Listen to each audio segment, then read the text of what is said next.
Well, hello, welcome to Liverpool. Thank you for your patience, everyone. Thanks for sticking around. And it's worthwhile because this is an absolute belter. In a fighting city, we're coming back.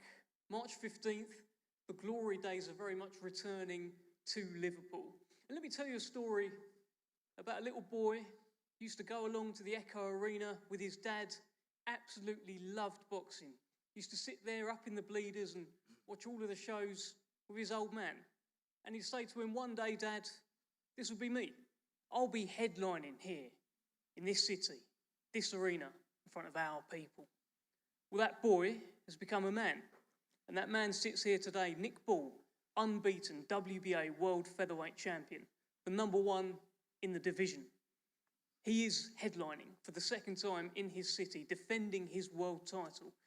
And it's a big one, because you've got a man here very determined, very dogged, and very dangerous. TJ Doheny, former world champion, is coming to take Nick Ball's crown in Liverpool. March 15th, TNT Sports tickets are on sale right now via Ticket Quarter. And there is a mouth-watering chief support as Charlie Edwards, former world champion at flyweight, now up at bantamweight, takes on Liverpool's own Andrew Cain, the monstrous punching Andrew Cain, for the British and Commonwealth titles. I'm sure there's going to be more added as we get closer to that fight as well. Unfortunately, Frank Warren couldn't be with us today. Andrew Cain also unavailable, but we do have the man who will be taking on Andrew Cain and who has been very patiently waiting. And Charlie, when this fight was announced last night, I tagged you in my little post. You replied and you said kryptonite. So you are Andrew Cain's kryptonite. Talk to us. Yeah, 100%. Confident in taking the fight. I don't know why Andrew ain't with us today. I flew in from Portugal to be here. But I've heard a few things already. To be honest, I don't think Andrew thought I would accept this fight. And now I think he's moaning about the money side of things. So that's probably why he ain't here. They're trying to get a few more quid. However, he might even pull out of the fight yet. He might not even fancy the job because I've been screaming world titles, and to be honest, only seeing a British and Commonwealth title up there, respect the British title and the Commonwealth title, but there's supposed to be more on the line, and that will come in at a later date. I've had a lot of questions asking me what's happening, why is this? And George and Frank are working on things, and in January, I'm led to believe there's going to be more titles added. So I don't know why Andrew ain't here. Maybe we can ask his manager over there on the phone. It'd be very interesting to hear. I've come all the way from Portugal. So yeah, mind games maybe, but this is big time boxing. We do this. And I'm just grateful to be here, you know. I've got to thank the Lord and Saviour Jesus Christ because he put me on this path. I'm back in big time boxing. I'm a chief support now on a big show, and it's a pleasure to be on Nick Ball and TJ Doheny's undercard. And I'm really excited. Liverpool's like a second city to me. I've lived here for a few years when I was younger. I'm a big fan of the Beatles, so you naming it A Hard Day's Night, it feels like a homecoming for me, and it feels like it's destiny. When I won my second ABA title here, I ring walked to the song, A Hard Day's Night. So it gives me a good feeling. It lets me know I'm on the right path and on the right track. And yeah, I look forward to getting back to Portugal, getting locked in to training camp. Stephen's going to come out there with me and do the training camp there. And then we're going to do the last few weeks in Liverpool. So it's all systems go my end. I'm just happy to be here, Dev. But you're right, I'm his kryptonite. So why is that? Because there's a, you know, you've got the style where I assume you're going to try and keep away from him. He's a murderous puncher, it looks like, in the weight division that he appears to be comfortable in. He's knocking everyone out. So why are you the guy to beat him? I'm just the guy to beat him, Dev. It's simple as that. Andrew Cain's a great fighter. I do respect him. But I believe he'll bring the best out of me. I haven't fought in an arena for 5 years. This is the best comeback story in British boxing. And I need someone like Andrew Cain in the away corner, me being in the away corner, because this is where people will stand up and respect me for where I've come from. I've come from the graveyard. I haven't stopped trying. Every time I got no, every door I knocked on and it didn't open, I continued to persevere. Like I said, I don't know if he really thought I was going to take this fight, because he probably would have thought I would have been like a Paul Butler or Callier fight and make out I didn't need it and look above. But like I said, I've been promised other titles getting put onto this fight. And yeah, I've been paid very well as well. So nice one, Frank. I appreciate it. And it's a big mistake you putting your young gun in with me, and I'm going to prove that come March. Any more pressure on you now that your brother's retired? You are the lone Edwards flying the flag for your family? No, not at all. My brother's going to join me in camp as well, me and Stephen in camp, and have his little input with his IQ. It's an asset to the team. And yeah, there's no pressure on me. Like I said, I'm happy to be here. I've come from the graveyard. No one wanted to know me. No one knocking on every door. And I was getting no, no, no. But I worked my way up, took proper fights. This is only my second 12-rounder in also 5 years. And I performed like I've never left. And that shows credit to myself, so I can only pat myself on the back and thank my team around me. Thank Stephen Smith for giving me the confidence and the belief again. Thank my wife for pushing me to believe in myself when I didn't believe in myself at certain stages. So I've got a great team. I've welcomed on my old manager, and he is now my new manager, and signed it with him, Anto Fitzpatrick. And now these are the sorts of fights that I'm going to be in. Big time boxing, and we start here. I'm not looking past Andrew Cain. He's a formidable opponent, and he's going to bring the best Charlie Edwards out, and I'm really, really excited for this one. Well, even though he's not here, I would like you to send a message to Andrew Cain, who, of course, will be watching this clip, whatever it is that you're going to say. What have you got to say to Andrew Cain? I'm your kryptonite, and on the 15th of March, Charlie Edwards is going to whoop your ass. Thank you, Charlie. Brilliant. Well, that is just a brilliant bantamweight fight. Andrew Cain, Liverpool's own, takes on an adopted son of Liverpool here in Charlie Edwards, training, of course, with Stephen Smith, who I can see here. Great to have the Smiths in attendance. Well, let's talk about this main event. Let's talk about this man here, Nick Ball, second defence of his WBA World Featherweight Championship, against this man, a former world champion, who wants to become a two-weight world champion. I'd like to get an opening comment, actually, from Nick. Great to have you back out. Great to have another Nick Ball fight night as the Glory Knights are returning to Liverpool. Give us your thoughts. Yeah, that's it, Dev. Good to be back. But first off, sorry I was late for everyone waiting.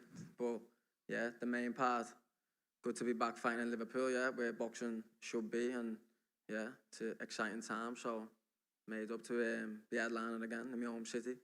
And you were that boy in the crowd once upon a time, watching all these big shows with fellas like the Smiths here and thinking that'll be me one day, and now you're living your dream. Yeah, that's it. Tony, when you look back and think back to them times, you know, you see how far you've come. So just shows you what hard work can do, and just keep doing that. Let's bring in TJ Doheny. TJ, a kind of opening comment from you, an opportunity to become two-time world champion. Yeah, it's huge. Very grateful for the opportunity, especially coming straight in out of a championship fight, straight back into championship level again. And I think the move up in weight is going to be a godsend to me as well, because it's no secret that I was killing myself getting down to 122, and I'm going to be a big, strong featherweight on the night. And I know it feels good to be back here in Liverpool. Geez, the last time I was here was 21 years ago on a Four Nations tournament. Stephen Smith was on the same show, long time ago now. But yeah, great to be in a real fighting city again. Kind of reminds me of Belfast. This city really get behind the fighters, and you know, come fight night, I'll be thriving off the crowd, even though it'll be hostile against me. That's what I feed off. You're very much a man of the world as well. Australia, Tokyo, well, somewhere in Japan you won your world title as well. You got no issue coming to Liverpool to pick up your second world title, have you? Nah, it's no skin off my nose now at this stage. My whole career, I won my world title on the road. I lost in a split decision to Danny Roman in his back garden in Inglewood, California. In New York, Boston, Jesus, Tokyo, so many cities around the world. And it's nice to finally get to the UK and add Liverpool to my resume. And what do you think of Nick Ball? Yeah, he's a solid fighter, you know. he's good all round, and he does bring a lot of good pressure to fights and tries to break fighters down. But I think with me, it's going to be, he's dealing with a lot more crafty fighters than he's ever been in with, and it's going to take him a while to try and figure me out. Do you agree with that, Nick? Is this a crafty fighter, the craftiest you've faced in your career?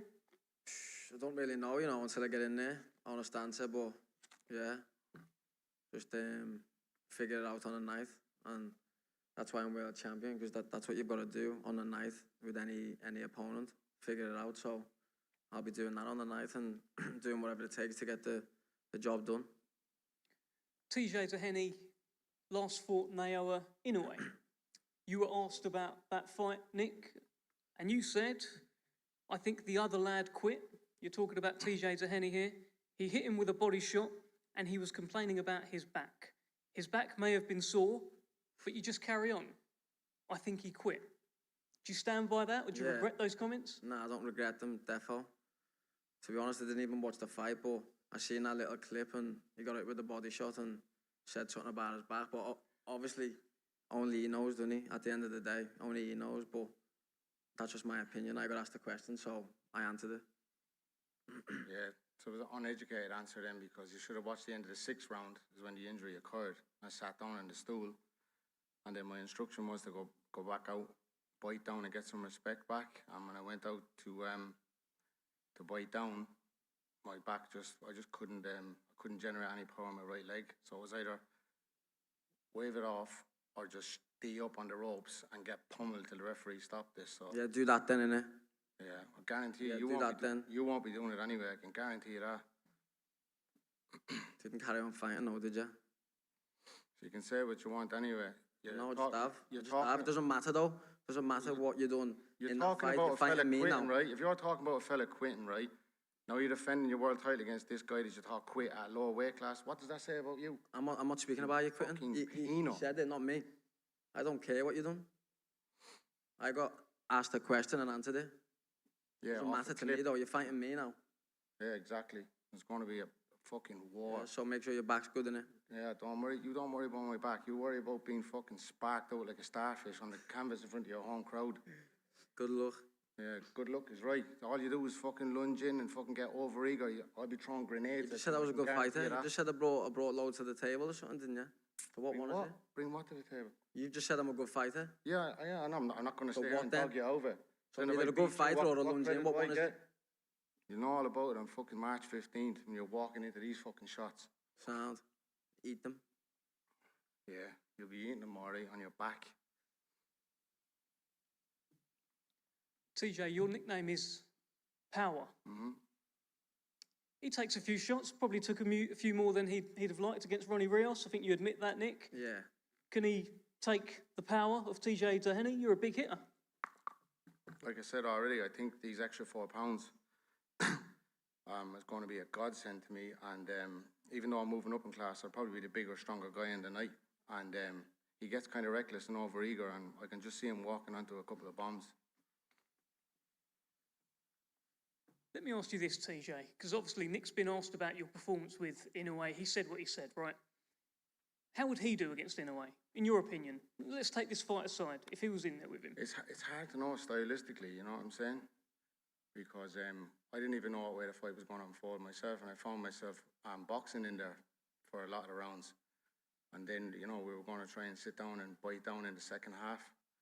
But honestly, like, my back did go, and I've seen loads of people saying that I quit, and it's fucking driving me crazy, because you say that to my missus who had to put my socks and shoes on for a week.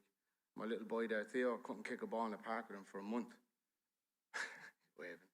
But yeah, you know what I'm saying? It took ages for that spasm to release up, and it was just annoying me so much. It was pissing me off just the way everybody was saying it. But again, if you go off just a clip, it does look like I just fucking bottled it. Like, but if you look at the events from the end of the 6th up until that, you can kind of tell that there was an injury there. Point to prove in this fight, it sounds like. Oh yeah, TJ. point to prove, and you're going to fucking see there's no quitting me, dickhead. I can guarantee you that. What are you making of this, Nick? It's, you know, I've done a number of your press conferences. It's very rare that someone will be coming at you, calling you the names that he's called you, clearly aggrieved with what you've said. I'm about. starting to think he did quit now after he spoke about it that much. That was then, this is now, innit? So I don't know why we're still speaking about it. It doesn't matter if he did or he didn't. Yeah, This exactly. is a new I don't know fight, why it's so even, I don't even why are you know still why it's speaking brought about up it here. then? I don't even know why it's brought up here. You went off on one, started speaking about it, so just Yeah, shut up 'cause about it. it's If pissing you're me back off. sound now, shut up about it, innit? All right, okay, Dad. Nick, let me ask you this. You stand up in between rounds, you're in the corner, you never sit down. You've told me before that when you look across, sometimes you can see an opponent's heart break. Do you expect to see that on March 15th with TJ Doheny? And if so, how quickly? Yeah, I don't really know how quickly, but just the same again from me, yeah. And it's going to even be worse, the way he's talking like that, saying he's going to do this, going to do that. It's only just going to be worse for him, so, yeah. Don't worry, you'll be having second thoughts. I'm not worried. I'm not worried at all. This a good start for you, Nick? Yeah. Said he's not going to run away and he's going to be there. So, yeah, he's going to be there and he to punch. Tailor-made for me. Tailor-made for me. So why is that, TJ? I thought, because I think one thing when I have to go looking for somebody, I do struggle. And as you can see in some of my previous fights, but Nick's going to be there all night and I'm going to be there as well. So it is going to make for a great fight. I'm not trying to talk him down or anything. It is going to be a fucking war. And like I said, let's see who the quitter is. It definitely won't be me. Nick, let me ask you this. You did that interview with Seconds Out and you hinted that you are looking to do a better job than Inoue. That would mean stopping him within 6 rounds. Is that very much on your mind here? Not really. I'm not looking to do a better job than him, but obviously, if that does happen, it'd be nice because he's the name that everyone's speaking about. He's the name that my name's getting put about with. They're speaking about us fighting, so yeah, it would be decent, but that's not on the front of my mind. No, what's the front of my mind is getting the job done and, you know, going to the gym in a minute. TJ, you mentioned something on your Instagram post about, actually this was the tweet that you sent, about him selling his belt to the highest bidder. What was that about? But he was calling out Inoue, smaller guy from a different weight class, and it just seemed to me like he was trying to sell his belt to the highest bidder. So that's why I said that. You know, I remember when I became world champion, the first thing I was screaming for was everyone in the division to try and unify. So you don't think I'd want to fight them? I came up short. Well, obviously not. If you're calling out a Of course I smaller do. guy. Obviously, of course I do. Looking for the I've payday. said that in interviews. I'm not. I got asked the question, would I fight him? And I said, yeah. You should be chasing the champions in your division. You weren't doing that.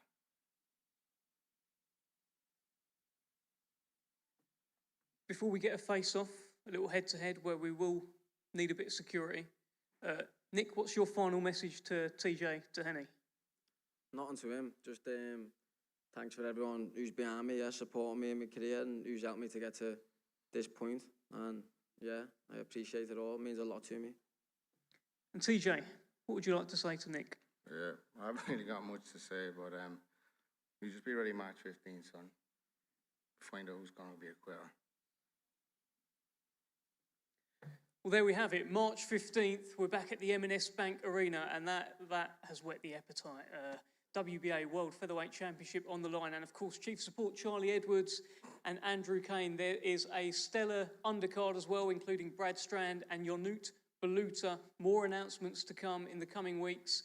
Stick around on the stream. We're going to do a face-off. Thank you.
oh.